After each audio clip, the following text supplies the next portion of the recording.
Today I want to talk about breaking up with friends. Okay, that can be kind of similar to breaking up with a partner that you're romantically involved with, but it's also at some point necessary. So I've always been a very fun-loving guy, you probably figured that out, and I'll be the first to admit that I even knew some people were taking advantage of me and I let them. But it came to a point in my life that I just got tired of it and I said, why would I want to hang out with people that made me feel guilty? Or that are so selfish, or that always wanted something from me. I'm sure there are so many people in the same situation. It's not easy. I hate breaking up in any circumstance. Now, I'm not saying to go fire all your friends, but I'm just saying, just like in some relationships, romantic relationships, there are toxic friendships as well. So what is a toxic friendship?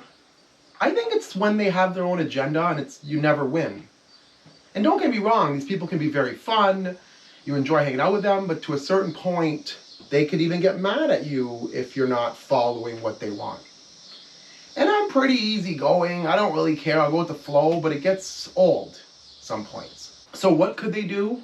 They can make you feel guilty for canceling plans, changing plans, hanging out with your partner. So there are friends definitely that are also jealous of your current partner because they're taking your time away from you, or from them rather, right? But you got to think about it. Are they unhappy? Why are they projecting this on you? Remember, anybody that has an insecurity, is unhappy, will always project hate or maybe something that they feel inside on you so that they don't have to deal with it. It's sad, but it's very true. Okay, so I'm not saying to go fire all your friends. I'm just saying stick up for yourself or open your eyes. So let's explore that a little bit. So imagine a friend of yours that is completely unhappy with their marriage, loves judging, but judges you because you've been divorced too many times. Is that better than seeing miserableness?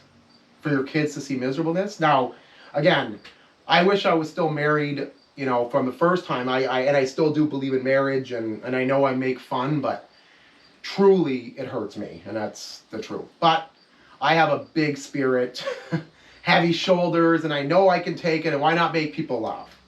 That's right.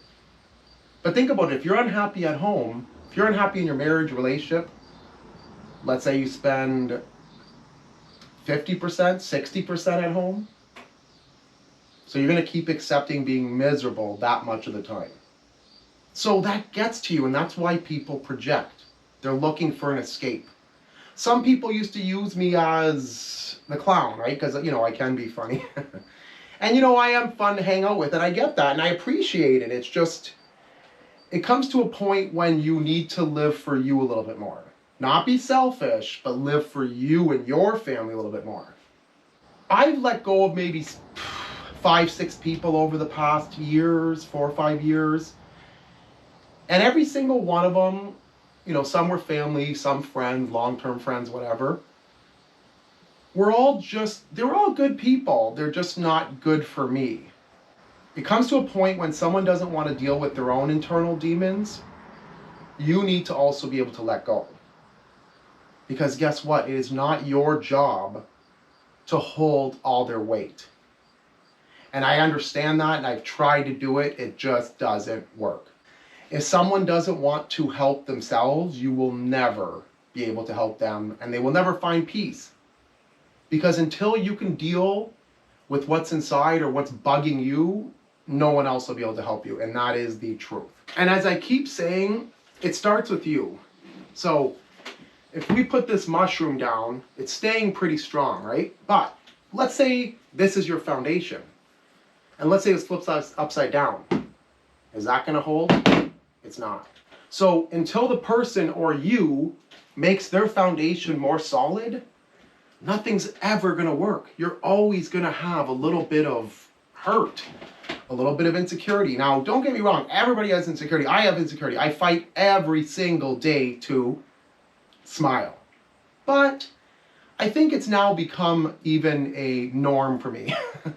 I can't even help not being happy or try to be. Okay, and I definitely have bad days, but I still try to make the best of it.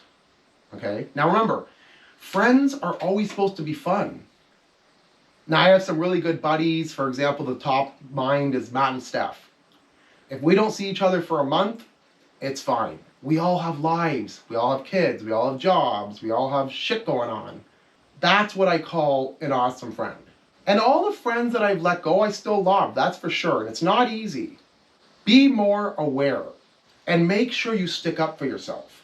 So years ago, when I really started looking for my worth and what I was doing wrong, I figured out that, and common thing is that some people are in your life for a chapter, 2 chapters, 3 chapters, some forever, some less than a chapter. Everything's a lesson or a blessing, including all your poor decisions. Now remember, not everybody's just evil. People go through things, it affects them, some people can't handle it. And that's why I always say be kind, because you don't know what people are dealing with. The person you're walking into a store and you hold the door for them or give them a smile, that could literally make someone's year. If someone's making you feel bad, why do you still hang out with them? Do you want to put your hand in a lighter? Would you do this? Would you have a lighter and then put your hand in it? I wouldn't. Same concept. So if you keep going back for more turmoil or more pain, is it really their fault? Because we're allowing it, right? You are allowing it. Only you should control your mood. Much easier said than done, clearly. I understand that. It's not going to be easy. I mean, the first step is to clearly talk to your friend, try to talk it out, but I think there's certain people that you just can't talk to. For whatever reason, they will be too combative.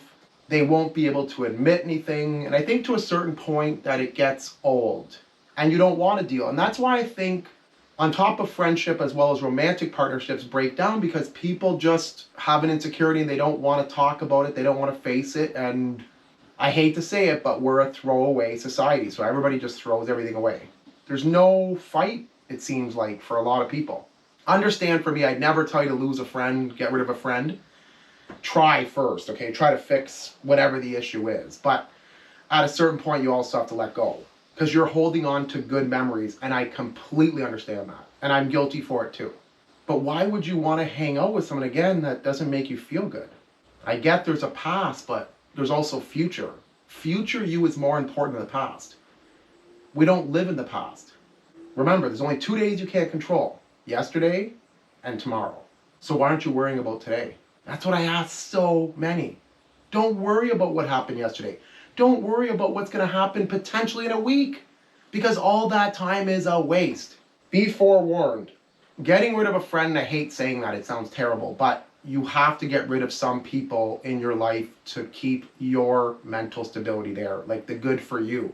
It's not going to be easy, but sometimes required. We've all heard of short-term pain for long-term gains, same concept. Doesn't mean we don't love them. It just means that we've grown apart, and that's okay. Now, everybody always says, well, I can fix them, and this is in friendship and relationships, go figure. But think about if you've ever been on an airplane. So, or if you're a firefighter, or you know a firefighter, you can ask this. This is a true statement.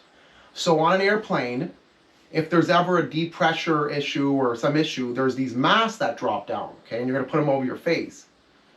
And what the airline clearly tells you is always put your mask on first. Even before your kids. That's hard to accept even for me, right? Think about that. You are saving yourself before your kid, but you're not. Because without saving yourself, how are you going to save the kid in case something happens to you? Same thing with a firefighter. So the firefighter chief will always tell you, put your mask on first, no matter what, you are priority, the firefighter. Because if you pass out in there, they're going to have to send in 3 more people with risk. And I'm not saying someone's life is more valuable than the other one, not even close. It's just the order of how it works. Same thing with a relationship. If mom and dad, or mom and partner or dad and partner are not happy, the kids won't be happy, because how can they be happy in that environment? Because it all starts with you. And a big point to remember is that you can't fix everybody. I've tried. God honest truth is I have tried. But you will make yourself go mental, and I promise you, you can't help people that don't want to be helped. That's another really important concept. And that's for friends and relationships. So I leave it with this way. I always see the good in everybody. It's just sometimes you can't fix it. Sometimes you just gotta let go. And that includes friends. Unfortunately. Because people change. Because when it really comes down to it, you need to be happy. Because you only have one life. Are you living for them or you? Easier said than done. I love my kids more than anything. But without my head being okay, how are my kids going to be okay? How am I going to guide them through life? If you don't have kids, maybe a pet. Same concept. The pet, in a sense, is helpless. They need you. So if you're not there, how are you going to help them? I hope you enjoyed. Wherever you're watching this, follow, subscribe. So much more coming. Trust me, the man that's been married way too many times. Have a great night, all.